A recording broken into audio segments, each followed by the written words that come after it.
Alright, so this is only going to be my second video, and it's going to be talking about something that I kind of wanted to talk about anyways, just because I haven't had the time to speak about it or make a video about it anyways, but it's going to be my opinion on the JD Vance pick for vice president.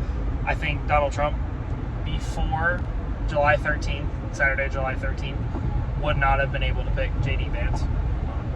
I think, politically speaking, at the time, the race was close enough in the polls to be able to jump to the conclusion that you needed to pick the safest vice president that you could. But obviously, I think everything changed the minute we saw on national television Donald Trump almost lose his life.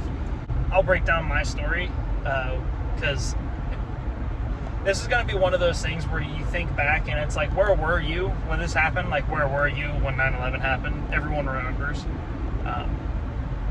So on July 13th, I was on my way home from work. I worked that Saturday. I got off at 6 o'clock. And on my way home, I started getting texts from co-workers and my fiance saying, hey, did you see what's going on? Did you see what's going on?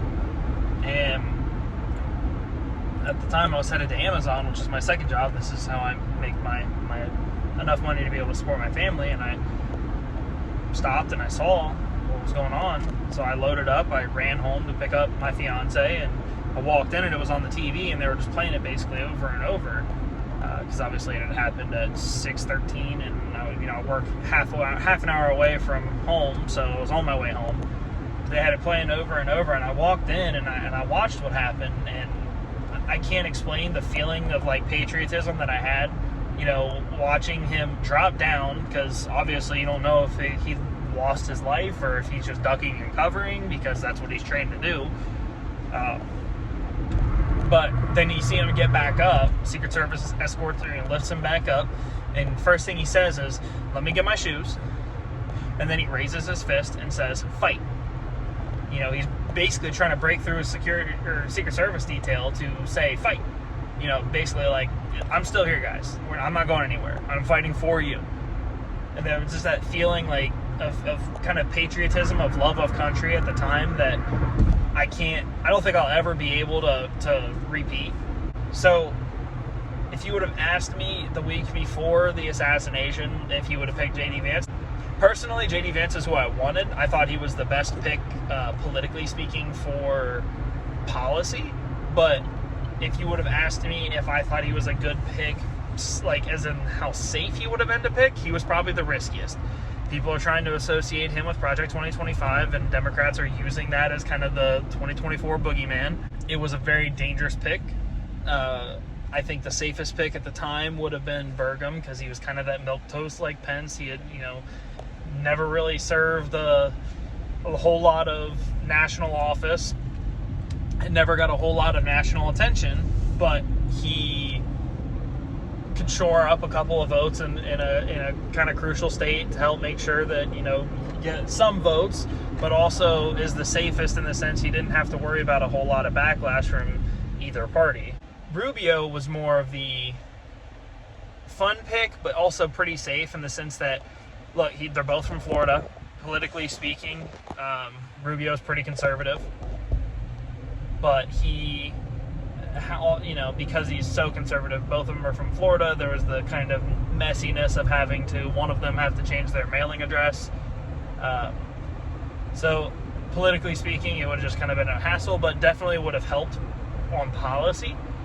But JD Vance was just kind of that outlier, way different than everyone else, and he was young, and he's very intelligent, and pretty conservative, politically speaking, like on policy. The only thing that I've heard people complaining about is he can be a little more big government when it comes to like spending and stuff. But that's not to say that he spends a year under Trump and his policy preferences change. I think he very well could have been, or could be, the ideal conservative for the future. And I think part of the reason why Trump picked him, other than I think Trump saw the gap in the polls and saw like, hey, I'm about to break away after the assassination attempt. I'm going to pick who I want to pick and not pick who's the safest pick.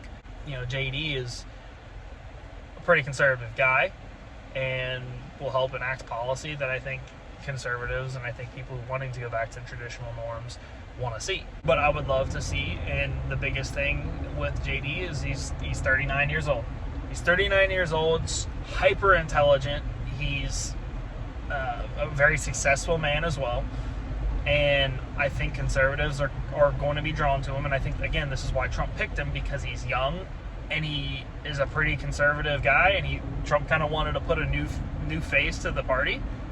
And I think in 2028 we will see a JD Vance run. And I think there will be significant backing towards it unless another politician comes up and really wants to enact some change and spews the good conservative policies, because again, the party's moving further right again. We've moved so far to the left, to the center I should say, that because of reactionary politics from the left has gone so far left that they've started to now drag the right to the left. So the safest bet was to do that, because you don't want to seem like a complete radical when the rest of the other aisle, or other side of the aisle, is moving so far out there. But now I think politics is breaking open in a sense that the right is now going to start moving back to the right, and the left has no choice but to come back to center if they want to win office again. But that's my opinion on the JD Vance pick for vice president. I think honestly that's probably the best conservative voice that Trump could have picked, because he needed to pick a new face for the party.